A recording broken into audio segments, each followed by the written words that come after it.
Mata Oromoo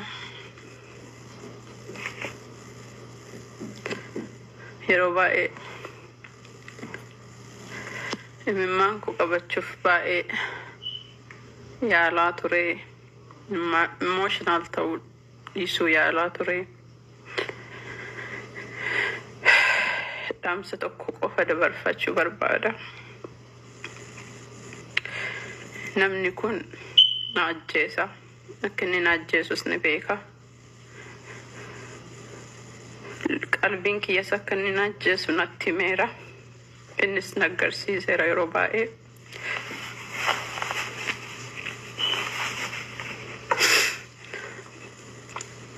Abdii kutadhee jiras.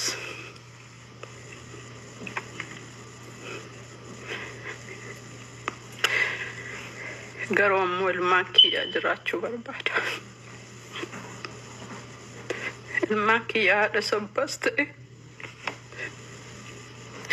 anatu guddiseera. Waan fi Amerikaan waan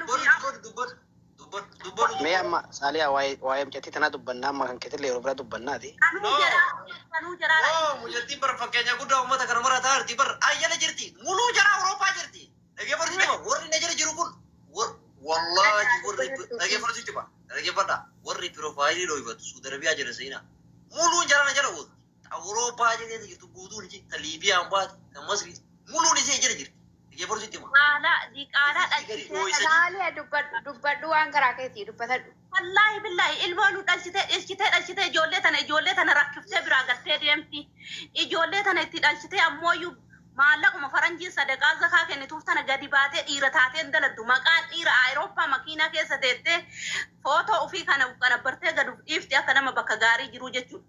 Warri biyya jaarmaan jiru jechuudha. Warra diqaalaa birrii warra birrii sadaqaa zakaa faranjii nyaatu jechuudha. Zakaa faranjiitiin guddifatu. Hundi isaanii jechuudha. Yoo barbaadan sagalee kiyyarraa fakkeenya fudhattanii gad isinii dhiisa jechuudha. Suuraa isaa waliin. Hundi isaanii diqaalaa dhalchitee dhalaa rakkisuu malee amma as keessa wanni guddaan laal. Wanni guddaan irra guddaan ijoolleen boottu 4 5 ijoollee 3 ijoollee 2 waliin jechuudha. Ijoollee baale jaalattanii jibbitan. Anama fakkeenyaaf wallahi ijoollee baale. Saaliyaa maqaa biyyaan dhayinii Ijoollee baala jechaan oliitti waan maan ka'e badhate. irra guddinni sanii isin bakka feetan jiraadha. Yoo barbaadanii as keessa iyyuu jiraatan. Wallahi laazim. Ijoollee baalee maali dhaggeeffatu jinni jaankaa maali ijoollee baalee naqi mara jara namta kan kuuf jettanii wallaahi siraa kan darba. Jaarsi mataa arrii. Wallahi billahi jaarsi mataa arrii marti hojii wajjat. Sadaqaa eeggatanii gaafa jaachi deemanii koontoo xiixxii akaawuntii xiixxii godhanii keessaa gabbaafatanii kiisii gakkaatan. Ammoo ilmoon jaraa mana kabeeluftu meeqa qabu. Dubartiin rakkattee waan taatu dhabdee garagaltu dhabdee ta afaan barnoota dhabdee barnoota faranjii waggaa meeqan namaa kennitu dhabdee mana teettee diqaalaa dhalaa jechuudha. Kiniin nyaachiftu marfee waraansiftu aanan sababa barnoota dhabuu akkanatti shawwadam. Sababa barnoota dhabuu jechuudha.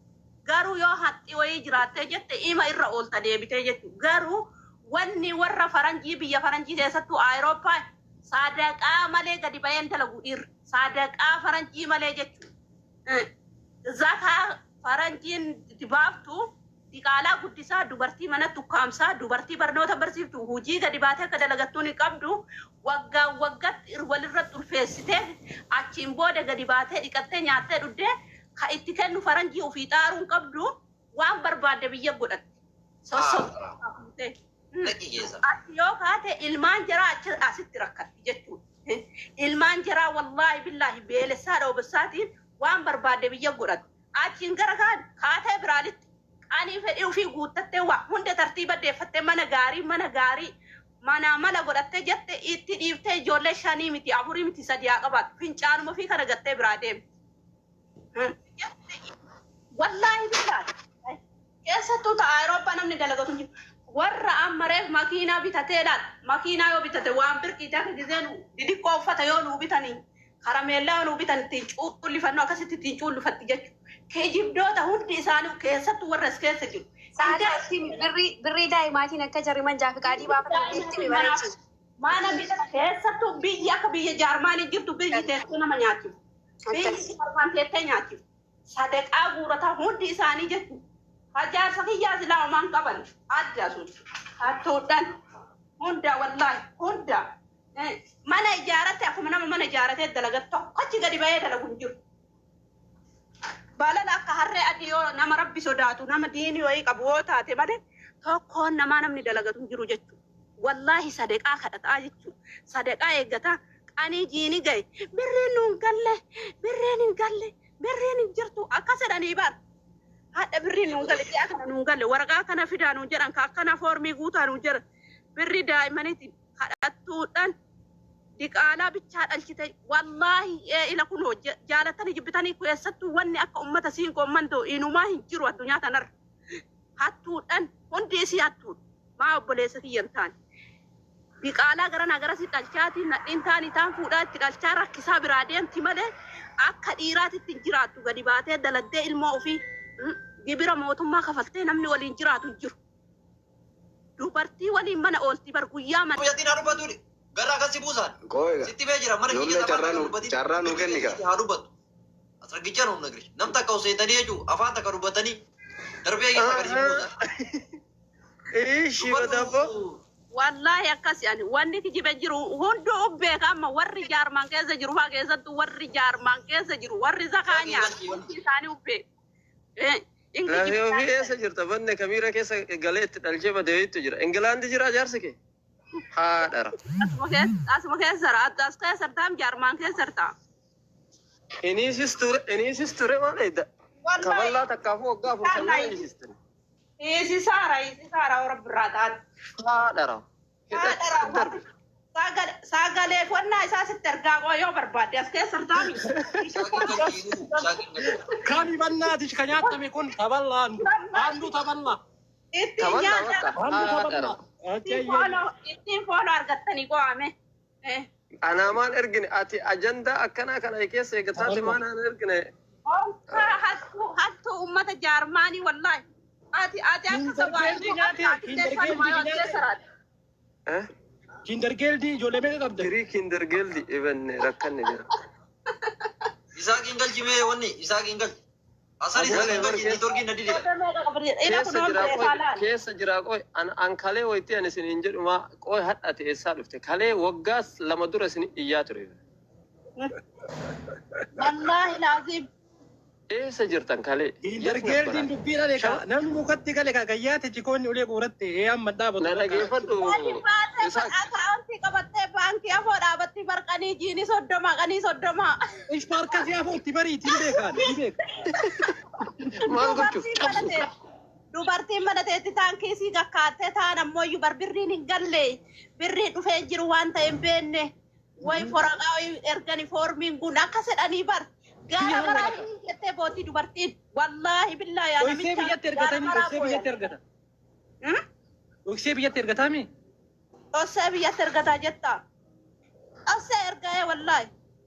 በነገራችን ላይ ብር ይላ በነገራችን ላይ ወር ብር ዳኢማ ብዬ እርግተን መጨረሻን ከሰንን በሬ ዳከረ ሲን ደቻ ሲሲሰ ቁሙኛ ሲንቴ ፈረንጅ ሌላ ኩሎ የኩነም ከጆሌ ሰዲቲ ኢጆሌ ለመታይሳቲ ተከቲን አባን ቀብዱ ኤበን Ubannak maal jechuudha.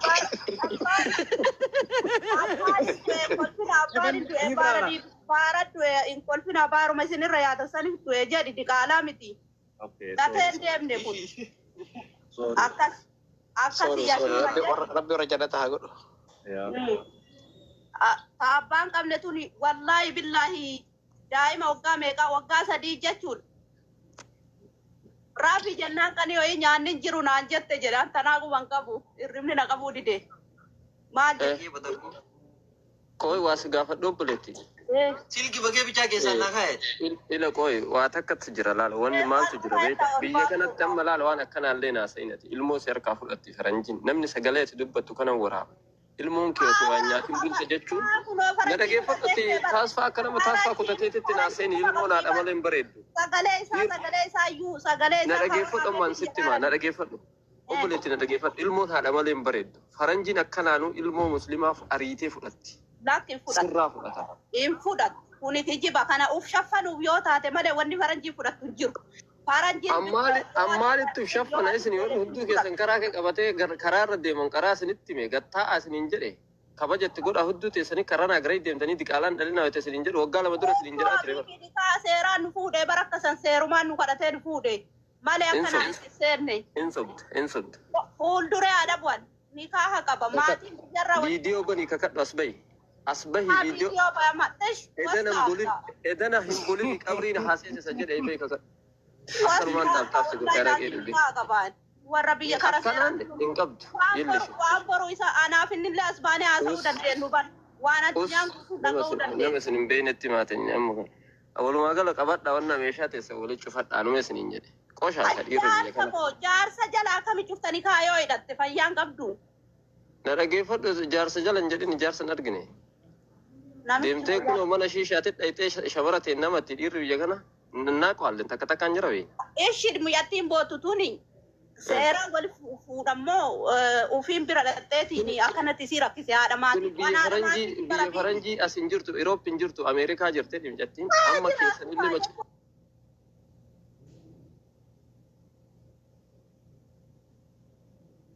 Wal taaptaa wal gootanii hin quufne. Miira keessa jirtanii macarrashaan gaafa waggaa 20 gadi gargaltan akkana wal gochuun keessan dinaf kissi firdibeet asallaa firdibeet wallaabuun keessan dinaf taragaagu diina keessa walii qabadha. Dhagayi haqatti malee jechuudha namni akkana lafaa ka'ee nama kassasu akka jedhu anama fakkeenyaaf waan wahii waan isaa walii yoo balleessee jiraate kassasuu hin danda'u kanan beektatillee seera biyya kanaan jabaata bakka inni dhossee waan tokko balleessetti ani tin gaafatamu isatu itti gaafatamu si galee yaa ammalal koo ati gubbaan namni waan barreessaa jira jattiin tun dhugaa qabdi nama hedduu takka miidhaminaan jedhaa jiran dhuga maatii yeroo baay'ee mana keessatti sirriidha